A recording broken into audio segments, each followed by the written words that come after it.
off yourself. Just go to achieve your goals. I know you can do it. You're the best. Told me you knew men don't make you nut. That's a damn shame. You come here, I knock your pussy off the damn frame. So I was supposed to style this skirt with this top. By that moment, I couldn't find this top. Like, I forgot where it was. Yeah, but like, so I think this is actually very, very cool. Yeah, it's really, really cool. Remember, it's my mom's skirt, so I'm just gonna, yeah. It's really pretty. This was supposed to be the second top that I was supposed to pair it with. And again, I like these pieces were like at the same space and I just couldn't remember where I put them. But yeah, I think they look really cool together. So just like very old colors that I would never use, but I like the details, especially the back of this top, you know it. So yeah, pretty. So this one is like, it's a gray t-shirt. I did with a white one because I couldn't find this. Yeah. But now I found it. So this was like the initial idea. I think I prefer the gray one more. It's just like very casual and chilled look. I'll pull up. Yeah. Woo! So another thing was that she used to tell us like to be grateful for what we have. So I had two cousins and then my sister. So let's say my sister gets something that I don't have. She would tell me, look at the other things that you have and be grateful for that and be happy for your sister. Okay? And I think this like now that I'm grown, I can really see how these has so much impact to me. Like I don't have the time to be like comparing myself with another person because it's not worth it. Right? Like I just gotta focus on myself and becoming a better person for myself. And she would, teach us this, but in our African cultural kind of vibe. That when I think about it now, I'm out here like, she knew what she was doing. Like she really did. Like she did. Because I'm not moved by certain things right now because of what she taught me, and like for example, if someone would like make me mad or make us mad, she would be like, forgive that person and pray for their peace. We didn't like hearing that. Like we wanted to revenge. And then she would sit us down and be like, revenge for what? And then what you gonna benefit? Just give it to God and let it go. Like it's none of your business. She taught me this. She taught me this thing of like, it's none of your business. Whatever's going on, if it's not your thing, if it's not around you, if it's not your thing, then it's none of your business. Focus on your own thing. That's deep. Now that's deep. I'm thinking about so many years ago. I've been talking about what my grandma taught me because now I'm realizing that the more I'm working on my self-concept, on the kind of person I want to be, obviously every time I make a step forward, there's always, some temptations that come, or like my old self trying to piss me off.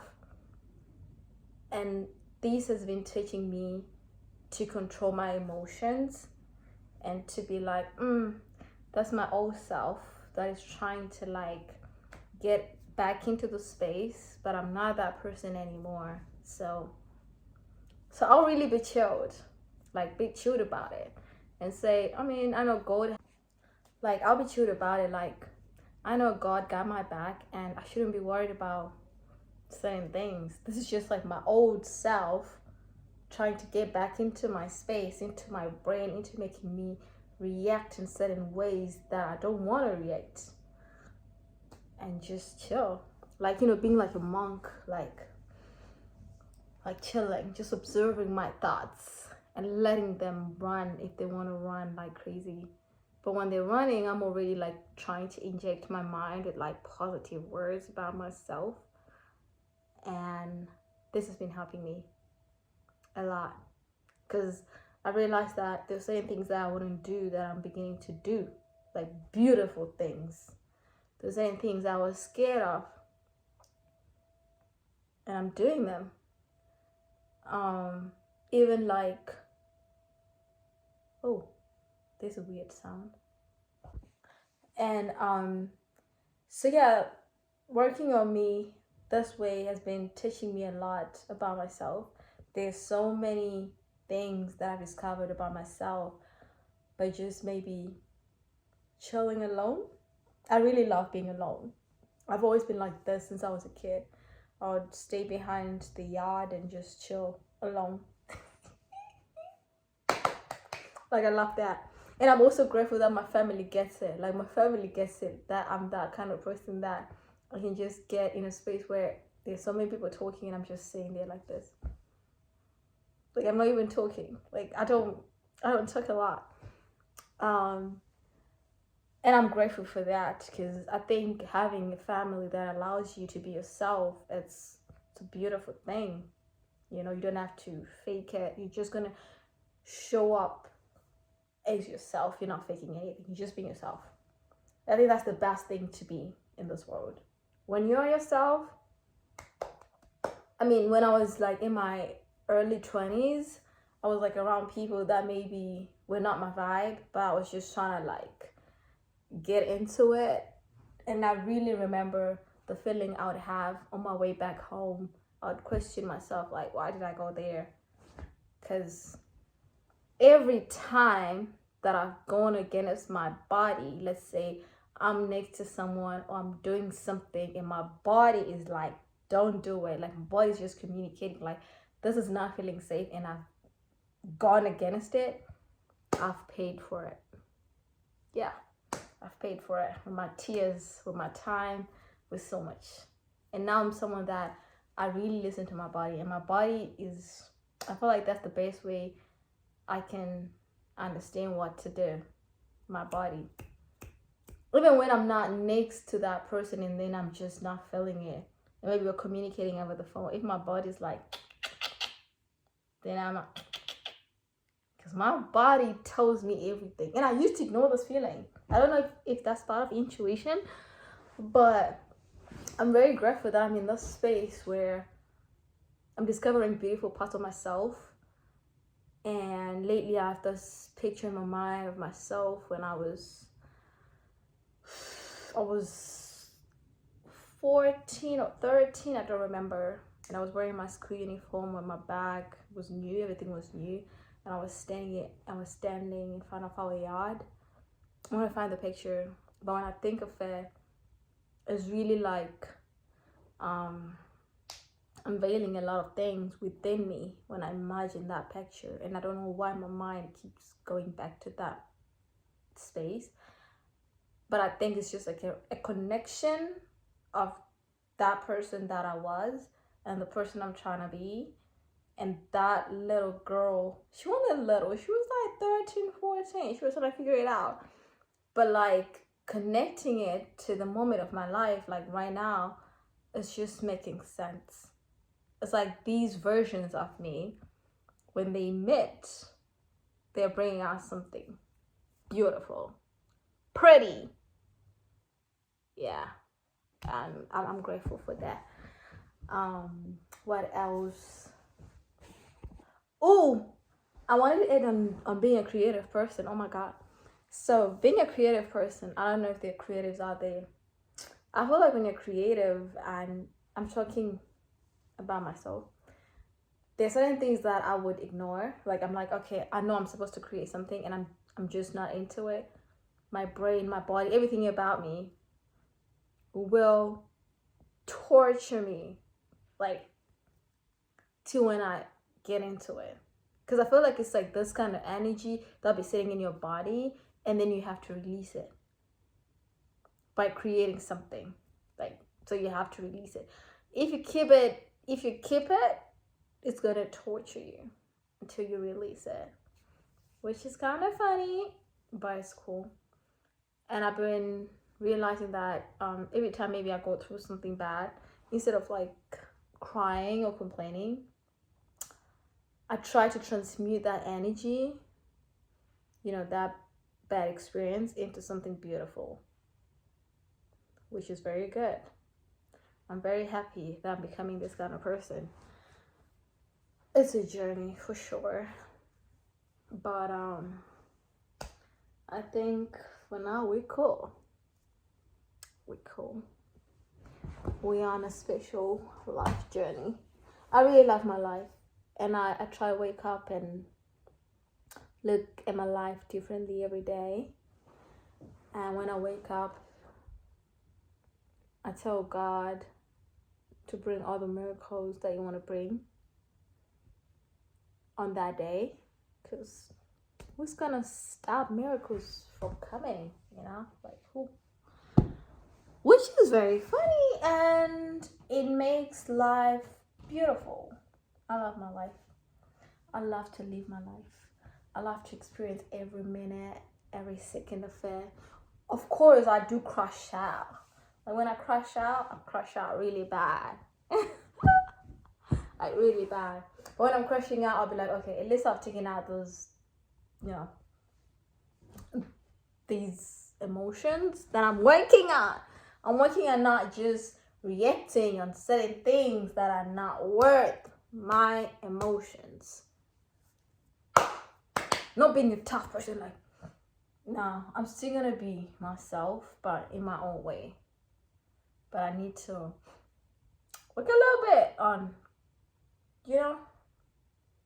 working on my emotions and not just be emotional for some stuff. Like someone pissed me off and then be emotional for what? For what? So yeah, this is just me like talking. These are my late night thoughts. And I miss my family, by the way. I miss my family so much. I do. But I'm going to see them very, very soon. Yeah. Thank you for watching. So you're going to hear me talk about my grandma and my cousin a lot. Because those were like people that were living a different life at the same time. Because my cousin brother, we're the same age, but he was like you get what I mean? He was like that kind of vibe. And then my grandma was like the perfect lady in church, the perfect one, So I felt like I was living a double life with them, because when I met my cousin brother, we're talking about GTA and like where we can get, that time like to get some cheats was really hard. So you had to save some money, go and buy some cheats at school. And yeah, it was fun. It was fun. But like maybe get a disc for Need for Speed Underground, then you're gonna swap it with someone at your school, and maybe that person at your school is gonna swap with someone from their hood, and then it was crazy. And then maybe by the time you get your disc back, it's crashed and you don't even know who to point at. I mean, it was fun. It was really fun. And then this is the life I was doing with my cousin brother, like, playing FIFA, living that kind of life. And then on the other side with my grandmother, she was like the perfect lady in church. So when it's Tuesday, when it's Wednesday, when it's Thursday, when it's Sunday, and Saturday too, we're always in church. I'm not even lying. And then even after church, when we get home, we were waking up around like after midnight to pray. Like it was like that. But then every Sunday after church, like our church was like 1 hour by walk. Yeah, crazy. And she would ask me to then walk with her to at least 20 houses to pray for the people that were sick. I used to hate it. But I had to do it because she'd be like, you going with me? And then she like does something like maybe give me her bag so that I don't leave, because maybe that's the bag with the I don't know how you call it. If you're Catholic, the round bread, because I'm thinking of the word but in my language. So she would give me that bag so that I don't go, because how can I run away if I have that bag? Like, what are we going to give the people that are sick? So I had to stay. And that whole process would take probably 4 hours of walking from house to house and pray. And I think that taught me that. I think that's what really taught me like to appreciate life, because you're getting in a house and maybe you prayed for that person today, and the next thing you hear is like that person is dead. I was very, very young. Like I was 16, 17, 18, 14, 15. I was very young. But my grandma was, I don't know why she was so on me like that. Not like that on my cousins or my sister, but on me she was like, but up to now we still have like this very close relationship, like we click. And my grandmother, the way she was so committed to this, she's still doing it up to now. That even when I go and visit her on a Sunday, I know that's what I'm going to end up doing, because I love to live that life now from a different perspective and like appreciating life, and you know, visiting someone that didn't make it to church that day and praying with them and then giving them the Eucharist. Is that what it's called? I don't remember the name because I'm thinking of it in my language, bro. So I'm sorry, but you know what I mean. The white bread in the Catholic Church, that one. And my grandma lives in her own world, and I love it. Like she's so focused on that ever since I was young, and I find it cool. I find it very cool. Because I lived with her, and I became an adult, and I'm still seeing her living the same life. I'm like, damn, she's so committed to this. And I think that also like inspires me to, like when I start something, to be so committed, to be like, I want to be focused on it and don't look around. And my grandma, she's someone that doesn't look around like what are other people doing. She's so focus on herself. Even if she got only 2 cents in a handbag, she doesn't even look at the next person like, oh, what she got. She's so, yeah, and that's what she told us. So yeah,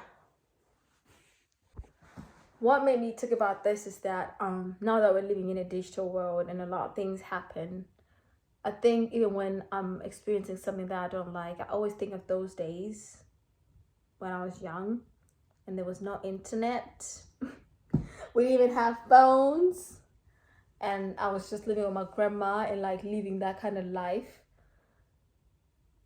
I think it inspires me to not pay attention to certain things, you know, and just stick to what I know, stick to what I want to be. Stick to the plan. Yeah, stick to the plan. And not lose myself. I do lose myself sometimes. Like I cry, I crash out. I cry and crash out. Cry and crash out. But even when I'm crying, I'll be like, okay, God, like, what's the plan? Give me a sign or something. And then he always does. Like, there's no day that I'll be like, God, give me a plan. Or give me a sign. And then I just don't get it. I do get it. Like, I do get it. It would be so clear that I won't even have to be like, am I making the right decision? So, I repeat, I love my life. I love my life. Even when you will see me crying, just remember that I love my life and I'm grateful for it. I live a life that's like, it's full of miracles, you know. I can be droning and I'll tell you like, I'm going to be good. Or I'll be in the trenches. I'm not going to go back to the trenches. Nah. But, like, I just believe that every minute my life can change. So, That's why when I'm living my life, I live it to the fullest. Because any minute anything can happen, but always for the best, you know. And I do believe that when you're in a space where, you know, your life is going up, it's not an easy road. You have temptations for sure, but it's just how you look at it. I try to look at it like, okay, I mean, this is the space I'm in. Like, I'll just chill and not react. I'm a monk. I would love to have the experience though. I want to be a monk. I want to be a monk. Yeah, so I just chill and be so laid back about everything. Because in my head, I'm like, there's already a solution and it's gonna come. Yeah. But also, I'm not saying that it's me like acting tough. I repeat, I'm not even being tough. If I care about people, like people that have been in my life, they know this, whether they left or they're still in there. I tell my people I love them all the time. Like, I'm that person that I'll tell you I love you randomly.